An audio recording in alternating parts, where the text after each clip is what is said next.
Hello all, and welcome to this overview and review of Xenonauts. Xenonauts at a glance seems to be a simple, turn-based combat simulator, and it is that, minus the simple part and ignoring the strategic layer. Follow us along and I'll be your guide to the invasion.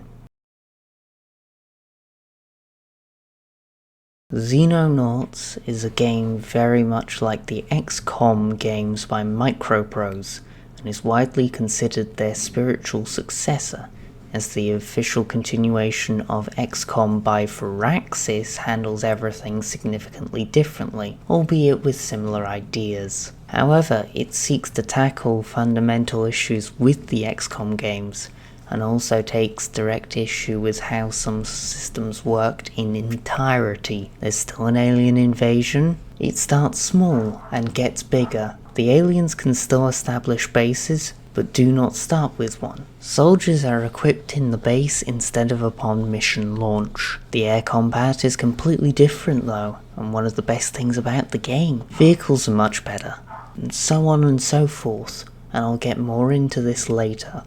But as the game opens, you have money, you have a base, you can construct a new base and upgrade your existing one. You have soldiers with roles already assigned and some basic ranks. And all you can do for now is wait for the initial report from your chief scientist and for the first light scout to appear in atmosphere. Why in atmosphere? There's nearly 3,000 UFOs in orbit, but they seem to struggle with atmospheric flight, so it takes time to refit the bigger ships to engage in operations. They could just bomb us from orbit, but that is not their plan. It is your task to find out what that is and repel the invasion. Good luck, Commander. Spoilers ahead as usual. Skip to the time on the screen, or use the chapters to skip ahead if you wish to.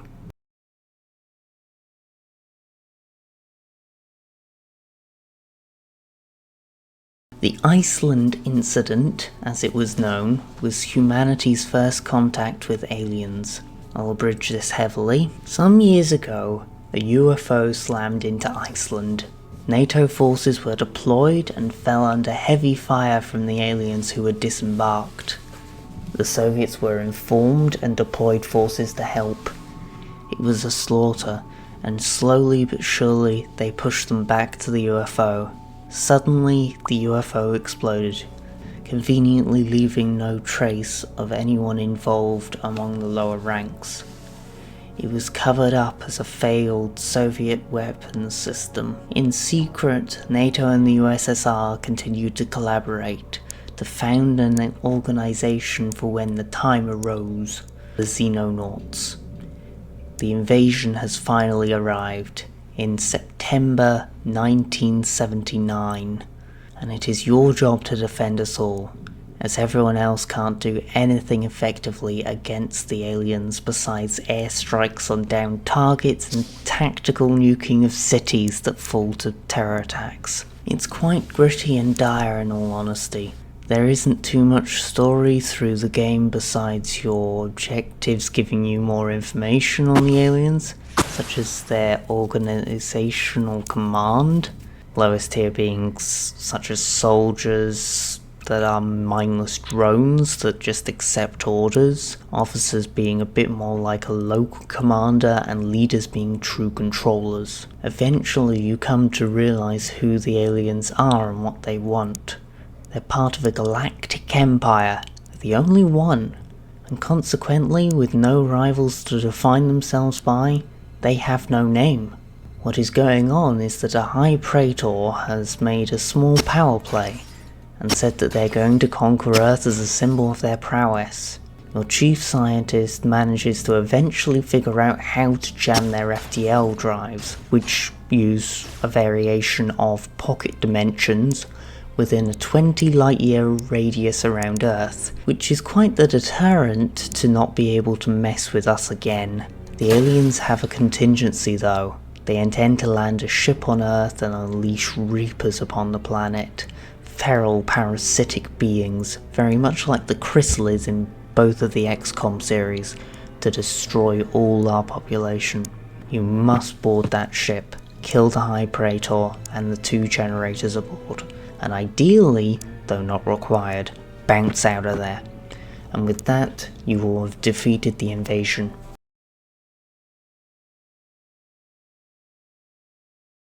Base building is very much like in the original XCOM. Modules must be adjacent to existing modules in order to be built, and building a new base takes time to get its central module up and running. However, it is very, very expensive, especially on key buildings such as laboratories and workshops, and all the personnel, aircraft and vehicles too. Upkeep is also sometimes a problem. Each building takes upkeep, so running some bases with a skeleton crew may be necessary to still be making money at the end of the month. More laboratories means more capacity for scientists to work at, and the same for engineers and their workshops. It is limited by how much personnel capacity you have, so make sure you aren't recruiting too many soldiers and perhaps build extra living quarters if needed, and researching and building new stuff faster is always handy. You can also change around equipment on airplanes in the right tab, change troop positions on the dropship, and also their equipment. Later on, you can transfer crafted equipment to other bases alongside vehicles.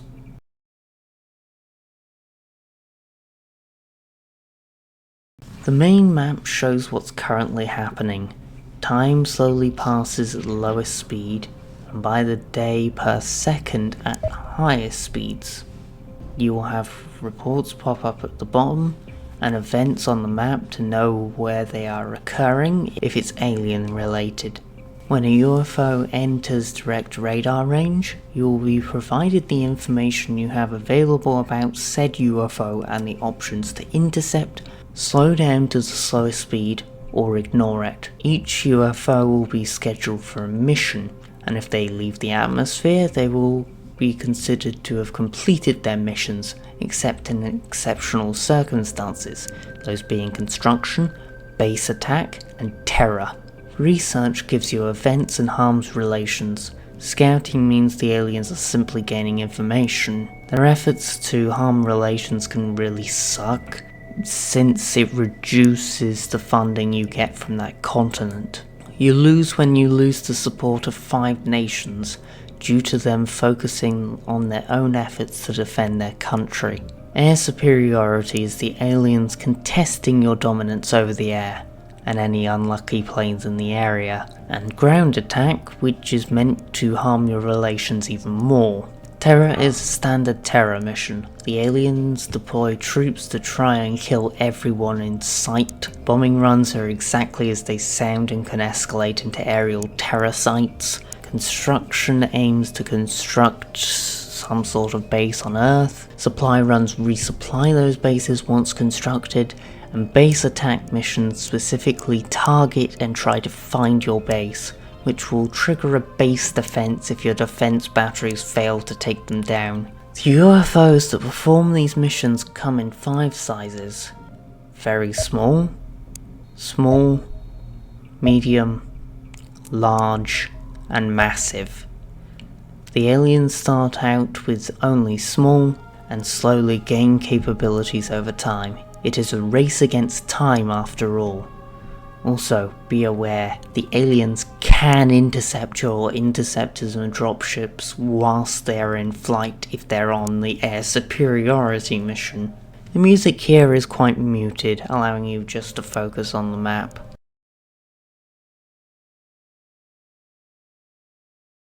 When intercepting an alien craft, interceptors must first catch the targeted UFO. You can then auto-resolve or enter aerial combat. Aerial combat is on a 2D grid, with you having direct control over your planes, allowing them to speed up, slow down, roll, retreat, withhold ammo from being launched, and go wherever you tell them to. Combat takes place in real time, with the aliens preferring to engage your forces rather than escape.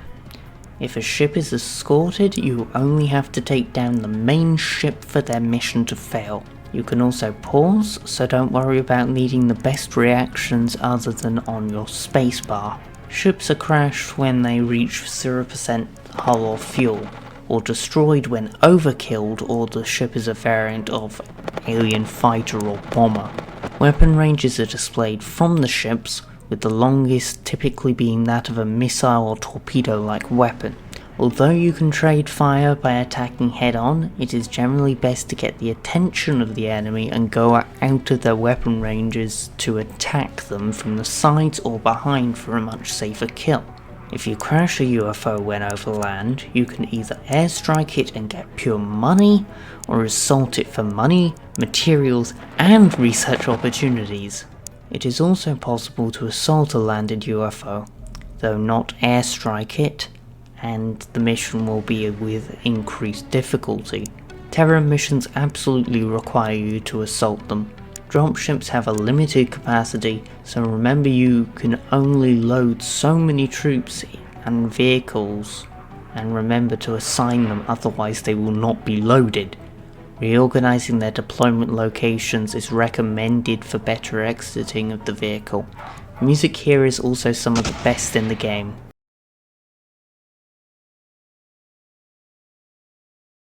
If you end up landing at night, you have reduced vision and flares to compensate that function like grenades. If you land at day, you have slightly better vision. Troops and vehicles have individual vision based on their facing angle, and changing their facing angle costs 1 time unit. Each soldier has a certain amount of time units based on their stats and how overburdened they are based on the weight of what they carry, if they carry too much. Moving 1 tile costs 3 TUs, possibly more if overburdened, and crouching costs 3 TUs.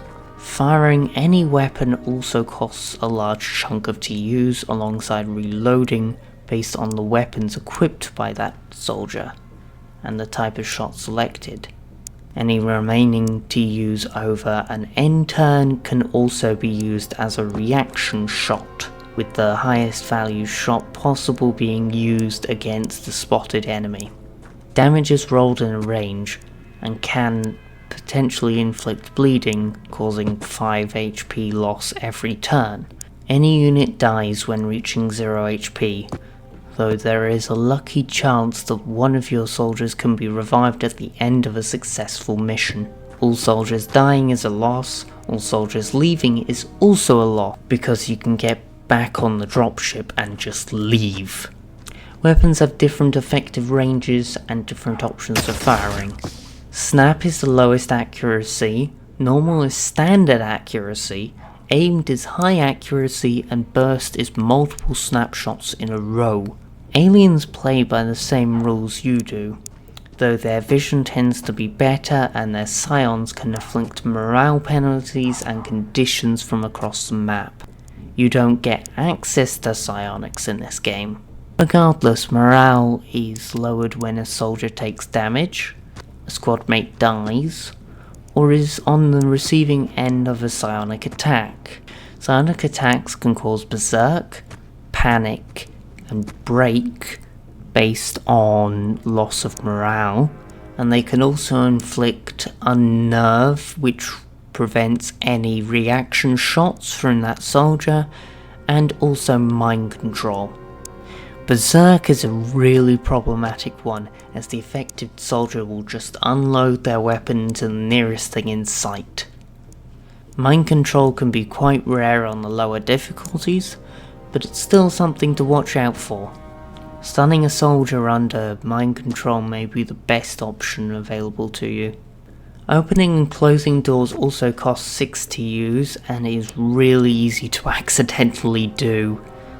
Oh, and there's no autosaves during ground combat, but you can use F5 and F8 to quick save and quick load during combat. There are also autosaves at the start of any combat encounters, aerial or ground. Recovering materials from these missions can be useful for pure sale value at the end of a mission, further study for research, or materials for your own efforts other than money. Alien alloys and alenium doesn't grow on trees, and blowing up soldiers, UFO components and the such like will prevent any yields that could have been obtained from them, though sometimes a rocket to the face is still the right option. Depression is also a condition that can be inflicted at random, but typically from burst fire, either on the opposing side to force them to crouch and lose half their TUs, or on your own to make you also crouch and lose all of your TUs. You can also change the elevation visible on the map, though this is not useful until you start assaulting 2-story UFOs and greater, gaining jetpacks, or fighting those darned Harridans that just sniped you from nowhere. The music here is on the eerie side, but tends to keep out of your way and exists to break the silence punctuated by weapons fire.